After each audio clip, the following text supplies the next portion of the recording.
Mesdames, Messieurs, bonjour et bienvenue. Nous sommes toujours dans le cadre de notre couverture exclusive du Medical Expo 2025. Dans le cadre de cette couverture, nous recevons la conférencière, la pénaliste, Dr Rita Sabra Essaouiti, qui va nous parler un petit peu d'une spécialité qui n'est pas très connue du grand public marocain. Dr Sabra, merci d'avoir accepté de nous parler aujourd'hui. Pour commencer, pouvez-vous vous présenter, nous présenter un petit peu la spécialité que vous pratiquez? Donc, c'est Dr Rita Sabra Essaouiti. Je suis gynécologue obstétricienne à la base, mais je suis spécialisée en médecine esthétique gynécologique et chirurgie esthétique gynécologique. Donc, c'est une nouvelle spécialité en pleine expansion, surtout ici au Maroc.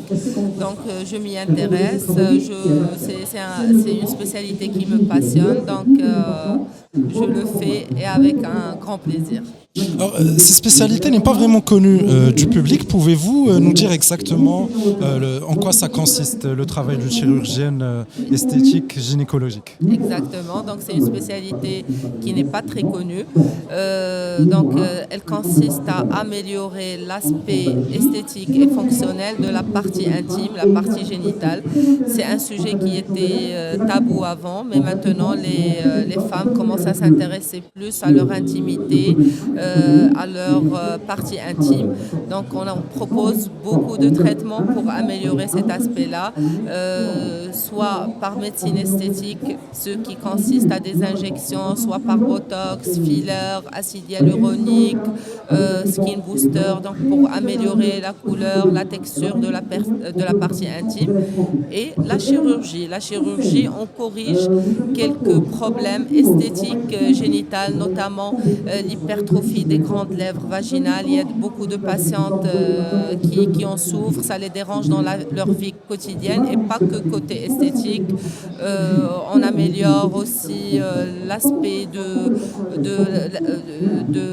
du vagin après les accouchements par voie basse. Il y a beaucoup de patientes qui en souffrent, et beaucoup de patientes qui ressentent un élargissement vaginal, une diminution de l'élasticité vaginale. Donc on propose beaucoup de traitements, soit par laser, soit par chirurgie pour améliorer ça.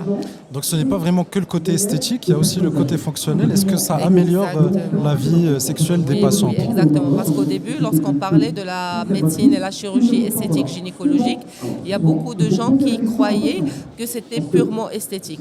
Mais pas du tout, parce que ces opérations-là, ça améliore la vie quotidienne des patientes. Par exemple, un petit exemple, les patientes qui souffrent de l'hypertrophie des petites lèvres. Donc on leur fait une nymphoplastie pour corriger ça. Mais avant, cette hypertrophie des petites lèvres, pour parler un langage plus facile, c'est les petites lèvres qui sont beaucoup trop grandes et qui sont exposées à l'extérieur. Donc ça les gêne dans leur vie quotidienne, c'est très douloureux, ça favorise les infections, les irritations. Après l'opération, on remarque une grande amélioration de leur quotidien.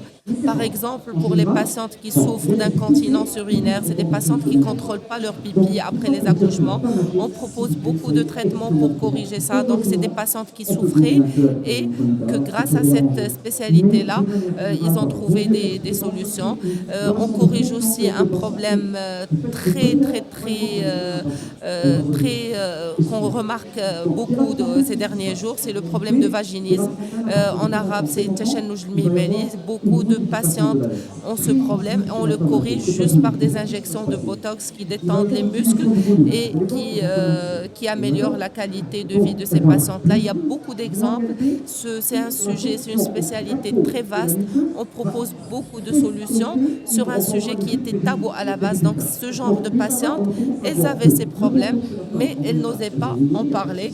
Maintenant, on leur laisse l'occasion d'en parler puisqu'on dit qu'on fait ça, c'est notre spécialité. Ça facilite à la patiente de venir consulter et de dire j'ai tel ou tel problème.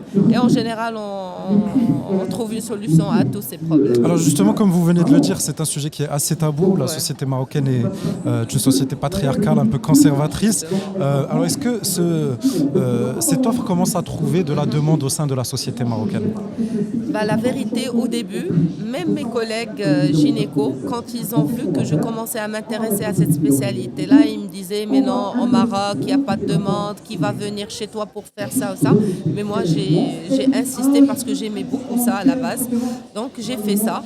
Au début, les patientes, elles ne demandaient pas, elles étaient un peu réticentes, mais ce qui m'a aidé à promouvoir cette spécialité, c'est les réseaux sociaux. Donc, je suis très active sur Instagram. J'ai beaucoup de followers, j'en parle ouvertement. Au début, on critiquait ça, on disait mais non, c'est pas des sujets dont on peut aborder sur les réseaux sociaux, mais finalement, ça a servi, ça a aidé beaucoup de patientes qui n'arrêtent pas de m'envoyer des messages de remerciement parce qu'ils ne savaient pas que ça existait pour elles. Elles ont un problème, elles vont vivre avec toute leur vie, mais moi, j'expose ce problème et je leur dis qu'il y a des solutions, je leur montre des photos, j'ai même dernièrement acheté des moules en silicone pour leur montrer les petits problèmes qu'ils peuvent avoir et les solutions. Et maintenant, je vous assure qu'il y a beaucoup de demandes, que les patientes, elles n'ont plus honte de dire j'ai tel et tel problème parce qu'elles savent que leur problème sera résolu, qu'il y a des solutions à leurs problèmes. Lorsqu'on sait qu'il y a une solution, on en parle, mais lorsqu'on sait qu'on se dit que j'ai un problème et de toute façon il n'y a pas de solution, on le garde pour nous. Donc même au Maroc, les patientes, elles en demandent, elles n'ont plus honte d'en parler et ça me fait plaisir. Comme on dit chez nous, la haya fi ddin. Justement, Docteur Sabra Switchi, merci beaucoup d'avoir accepté de nous parler. Merci vous à méritez vous. tout le respect du monde Merci. pour le travail que vous faites. Mesdames, Messieurs, merci d'avoir regardé cette vidéo jusqu'à sa fin. Restez avec nous pour plus.